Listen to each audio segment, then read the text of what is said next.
thir tu te in zavain chabai le vek ole tun tuma chuan kan cm pu du man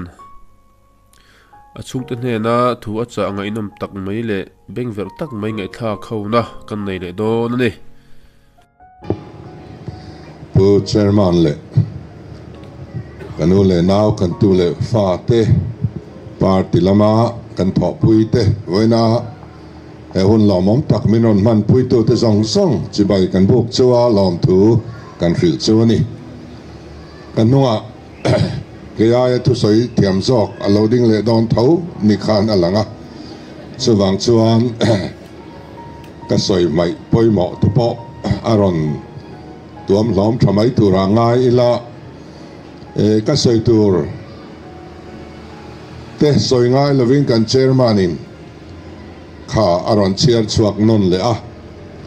grupa kha thil a pos kha ka chiar vele tha ka ti me ma chuwang chuan a vai sanga group ke ni chung kolam panga te po ka forward nge nge a unlike sap loma kha khan kan hun kal zel tura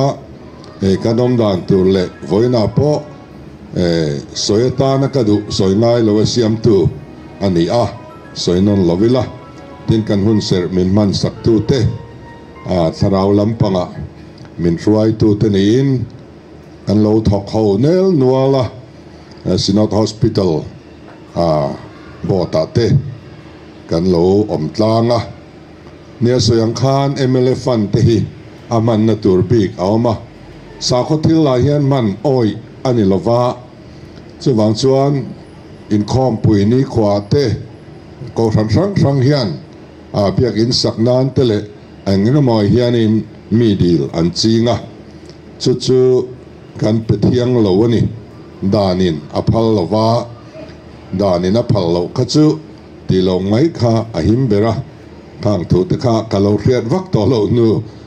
min non remind thar le lo mom le a tin voina hian kan pile pu te kan nu le kan pa te he hun han mu ve se kan ti ngoi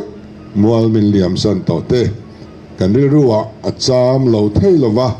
kan mi thla an lang lo thei lo ani ama ro chu khalam pang kha chu voina hian kan thluk vak lo tura ngai ila ka mi thla lo lang chu paloya khania cholmuna aron riak thlave thina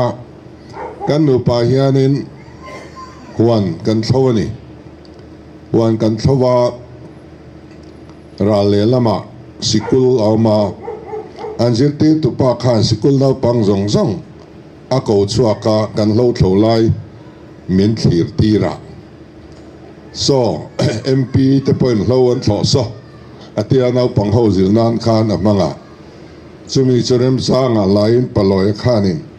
ke chu mp chu ni vela ka thau mia lova alo ti thina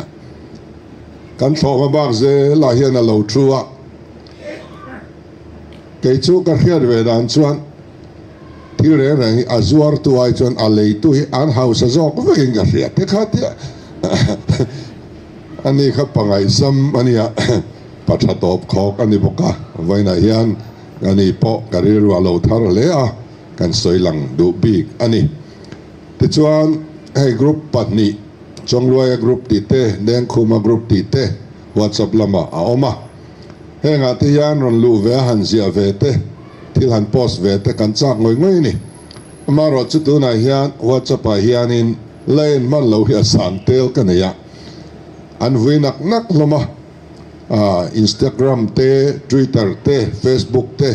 min vil pui tu te an oma an khuta kai ngat maya WhatsApp bi khi chu in vil pui lei thei lova enga hian kan chang man lo chu ni point lo thetiam mula grupa te yan kan lut ve man vak lova tin grupa hian an lu ve chun hian noi deu chin chia fal bik kan ya nakina chuan remove hual kalani nia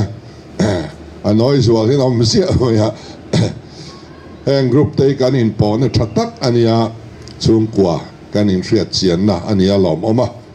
tin tun trum in than wak vet chawa hian tun ma zong zong a in chung kwa kan tang rual ani kan tang rual tak zet in ka ria a kalom tak zet zeta tu ma ri rudang an hoi deuh ei hi kan om lova mani to ka mani zon thewa kan thei top kan chua he sarkar thar siam tu te zinga hian rol ploimo tak kan chela nge ni siam tu zinga a tholok ber te zinga ke ni chung komember ho hi kan tel ti kan chianga chuwang chuan kalom le zual ani ti chuan min trong trai sak thin boka thei to pa min trong trai sak tu te awanga awangin pathian mal som na po kan dong na sain ka ria tuna hian kum kha le chen o chang bura kan lo au pui thin le kan lo wa vai pui thin thu te kha ti sa chan tir thei tu din huna pathian le inzara kan lo om ta heta hian trong trai dil sak tu trong traya din pui tu kan ma mo le zual don chau ani tun ma zong song ai khan in mi trong trai sak ni kan ma mo dona kan khiat anin sarkar na lo chel to tu te an kal sual na len tluk na fo chu chung khan lai na te du sak na ani ti kan ria chumi a po chuan kan in ven ton angaya ni sina kan chairman in asoyang khan hei cái này chú policy kan duan si nga hian ngai poi mo zual pasari kan nei chu kan constitution phe khanna kan ziak chuaka chung pasari si nga poi mo ber pakhat na chu ram ro rel na pathian ram thlentir ti ani tlat ani chu wang chuan ram ro rel na pathian ram athlen theina turin kan zawai hian mi pui nol le kan party mi pui baka cái này chuang qua hi ama roi tu tur cái pen mà sa tu tur kan ni ti reng ilang ka duwa chu ta chuan kan in trong trai saka kan in ti chak ton sel angai do na tun ma ai khan min dom le zual kan ngai fo do na chu chu kan ngen du chuwa tin hei tun hun rei lo te sarkar na kan han lak ve nu hian thil tam tak kan ti ve mana ka lo be sei lo te ka be sei phak lo te thil tha tam tak kan ti ve man nuala chung chu an lu sil atrul lawanga chu tiangin thil fel hlel deuh te po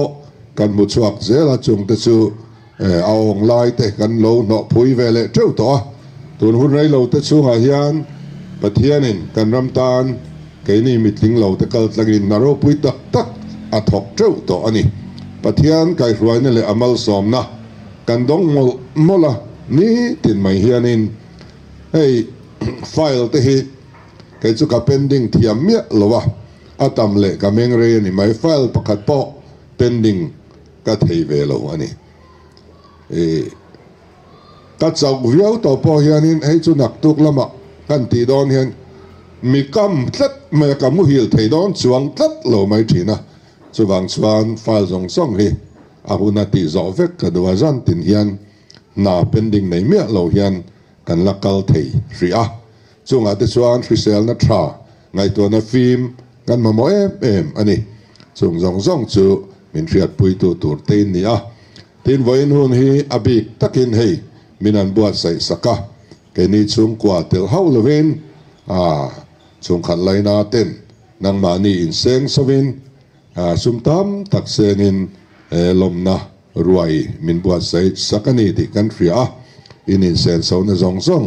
pathianin ale tam takin rule so silang kan dua lim takin he hun toy te hi kan mang ho tura ngai ila kan malo ka kum thar lo thleng tura po